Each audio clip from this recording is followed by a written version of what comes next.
Let's cast our mind back to the beginning of this debate, where we mutually agreed that this would take place in Western liberal democracies, in countries that have accountable governments who need to be elected, who at some point probably need to engage with the wants and needs of their population, and not in corrupt dictatorships, fledgling democracies, or pretty much any of the circumstances the affirmative team were actually willing to engage with in this debate. And let's be clear about why that's important.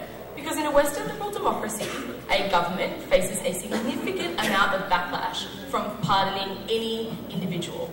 And that was conceded by the logic of the affirmative team in this debate, when they said victims' rights are important, and victims get incredibly angry when they see somebody who committed a crime against them go free, and people feel that justice is important, and individuals who are guilty of a crime should serve the sentence that a court handed down to them.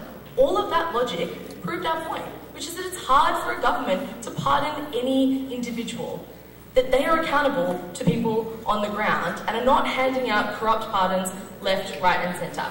So in that context, let's ask two questions. First, did a democratically elected government have a right to pardon an individual? And secondly, what would be the outcome of those pardonings? So, did they have a right to give them? We think that was conceded by the affirmative team when they acknowledged at various points and through various examples that there was always a trade-off to be made when you considered the rights of victims, when you considered the broader principles of justice, and when you considered the utilitarian aims of the criminal justice system in terms of creating a better society for everybody. That principle was conceded at many points in the affirmative team's case, as it rightly should be, because governments ought make utilitarian decisions and not hold to unreasonable principles that end up leaving people worse off. So the question was then, does the government have a right to intervene and make a separate decision to the court? And what they never wanted to engage with in this debate is that courts are necessarily restricted in their capacity to make decisions, because what they account for are adjudicating the guilt of any one individual in any one case, not adjudicating the broader societal impact of the person being found guilty and being put into a jail. It is only a government, it is only an executive who can account for the broader national interest. And it didn't matter what that national interest was, it mattered that it was something a court could not assess, but a democratically elected government could assess. And that was the reason why governments did have a right to offer these pardons. So the question was, who would they give them to? The analysis of the affirmative team, but for examples of corruption, was exclusively about rich people.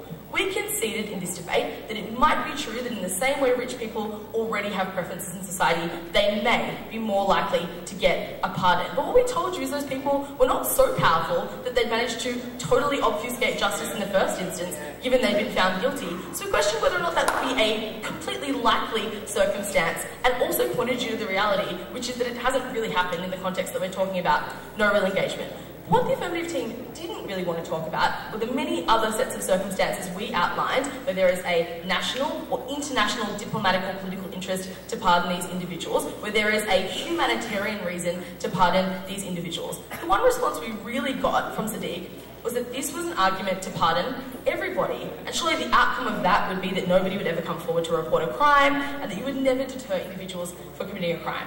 And what he failed to do in this debate was recognise the distinction between offering examples of things that might motivate a pardon and a policy that said governments would always pardon people in those circumstances. There was a natural limitation in this debate on the capacity of a democratic government to pardon people willy-nilly. And that was highlighted with their own example in this debate of President Bush, who most definitely would have been kicked out of office had he pardoned his rapist brother, who we're very, very proud to